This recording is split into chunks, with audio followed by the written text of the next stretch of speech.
السلام عليكم ورحمة الله وبركاته. قبل ما أبدأ أي كلام هنصلي على سيدنا محمد عليه أفضل الصلاة والسلام. نصلي على سيدنا محمد عليه أفضل الصلاة والسلام.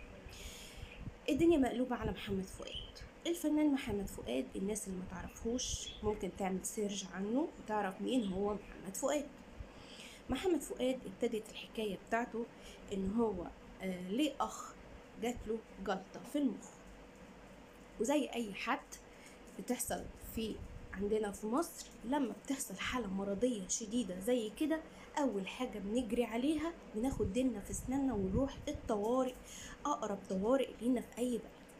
فبالتالي محمد فؤاد أخد أخوه وراح مستشفى عين شمس التخصصي في الطوارئ. فلما راح المفروض إنه كان ينتظر استقبال مش يليق بمحمد فؤاد، بس يليق مريض بيموت. ده المفروض مش عشان محمد فؤاد بس، لا، المفروض ده اللي يحصل لأي مريض عندنا في مصر. لا، في حاجات كتير جدا، واحنا كل واحد فينا وكل بيت فينا في مصر عارف يعني ايه طوارئ. لما بنروح بنقف بالطابور لحد ما حد يجي يعبرنا.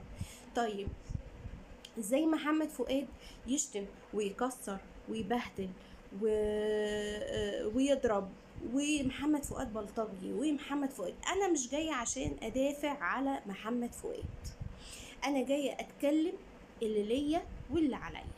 ايه اللي حصل؟ ان محمد فؤاد كان منتظر الدكتور. لما راح هو واخوه التعبان ده، فضل مستني شويه لحد ما الدكتور جه. ولما الدكتور جاي بكل استهزاء بصلهم كده، وبعد كده ايه، محمد فؤاد بيقول له انت هتعمل ايه في اخويا؟ فالكلام ده اتقال على لسان مدير اعمال محمد فؤاد.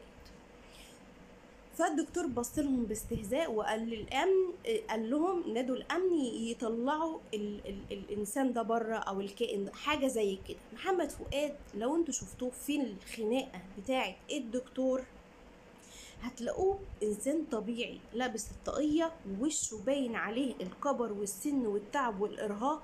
يعني ممكن يكون الدكتور ما خدش باله ان اللي قدامه ده محمد فؤاد، فحس بالاهانة وقال له انت ما تعرفش انا مين، انت ما تعرفش انا مين. فالمهم الخناقة كبرت وانت قليل الادب وانت مش عارفة ايه، فمد ايديه على الدكتور، فبالتالي الدكتور مد ايديه وحصلت مشادة، خناقة كبيرة. طبعا ممكن يكون الدكتور ما يعرفش شكل محمد فؤاد وهو بالشكل ده، انما ده هو في الاول وفي الاخر واحد طبيعي وواحد راجل عادي جدا زيه زي اي حد. فحصلت خناقه زي ما انا حكيت لكم كده وزي ما الفيديو بيشرح نفسه. طيب هل في الحكايه دي الدكتور بريء؟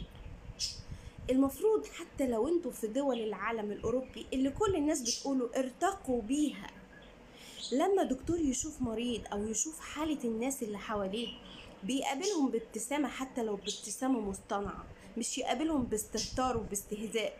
ده بيحصل في اي حتة. معاك فلوس هتتقابل بكل ابتسامة، معاكش فلوس هتتقابل بكل برودة. تعالوا بقى لما بنيجي نروح الطوارئ واحنا معانا حالة خلاص بتموت، كل الناس اللي هناك بقى بلا استثناء، من اول عامل النظافة لحد اكبر دكتور ومدير المستشفى ذاتها، على قلبهم مراوح. احنا بالنسبة لهم عاملين زي روس الماعز اللي كل ما معزة تفرفر تقوم داخلة المستشفى علشان تموت. احنا بالنسبة لهم بالشكل ده. فهم بيتعاملوا مع الناس دي كأنها زي الحيوان، يعني انت داخل يا هتموت يا تطلع بره، معاك فلوس تتعامل بكل احسان، معكش فلوس مش هتتعامل بكل احسان. ولما تيجي تدخل بقى تشوف الممرضة قاعدة يا اما ماسكة التليفون يا اما شغالة وحاطة اللبانة بقها شغالة. تعالوا بقى نتكلم كده بهدوء. محمد فؤاد ازاي هيدخل ويكسر ويشتم؟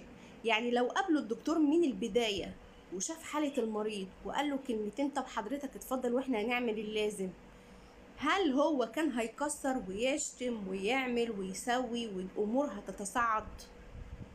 انا عايزة بقى اعرف رأيكم في الموضوع ده، لان الموضوع اتطور ووصل للنيابة ووصل لحاجات كتيرة جدا. اتمنى تشاركوني في التعليقات وما تنسوش اللايك والاشتراك وتفعيل زر الجرس عشان يوصلكم مني كل جديد.